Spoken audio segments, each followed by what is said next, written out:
हम धोखे में थे कि हम अर्थ को बचा सकते हैं, हम पोल्यूशन कम कर सकते हैं, लेकिन अब हमें पता चला कि अगर इंसान अपनी टांग ना अड़ाए तो अर्थ खुद को बहुत तेजी से हील करती है। हम धोखे में थे कि हम जंक फूड के बिना सरवाइव नहीं कर सकते। सारे जंक फूड रेस्टोरेंट्स बंद थे और दुनिया तब भी चल रही थी। हम धोखे में थे कि हम घर से काम नहीं कर सकते। हम धोखे में थे कि हमारी मीडिया बहुत समझदार है। हम धोखे में थे कि हमारे क्रिकेट स्टार्स, हमारे फिल्म स्टार्स असली हीरो हैं। पता चला कि ये तो बस एंटरटेनर्स हैं। हम धोखे में थे कि यूरोप के लोग बहुत समझदार और एजुकेटेड होते हैं।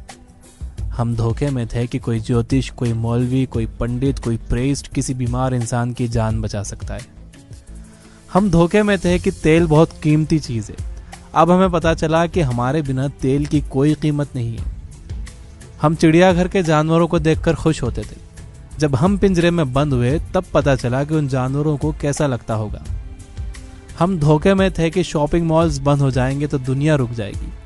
शॉपिंग मॉल्स तो बंद थे लेकिन दुनिया तब भी चल रही थी। ब्रांड्स नहीं थे, दुनिया तब भी चल रही थी। हम छुट्टियां मनाने बाहर नहीं जा रहे थे, दुनिया तब भी चल रही थी। हम देर रात तक चाय की होटल्स पर बैठकर टाइम वेस्ट नहीं कर रहे थे और दुनिया तब भी चल रही थी। जो फर्क पड़ा है वो नकली जिंदगी को फर्क पड़ा है, आर्टिफिशियल लाइफ को फर्क पड़ा है।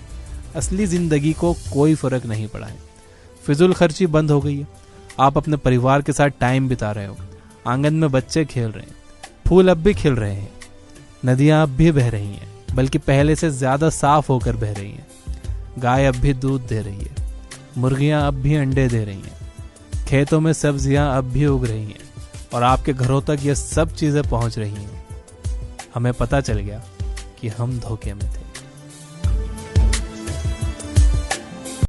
दोस्तों, अगर आपको हमारा वीडियो पसंद आता है तो इसे लाइक ज़रूर करें और चैनल को सब्सक्राइब करना ना भूलें। Thank you.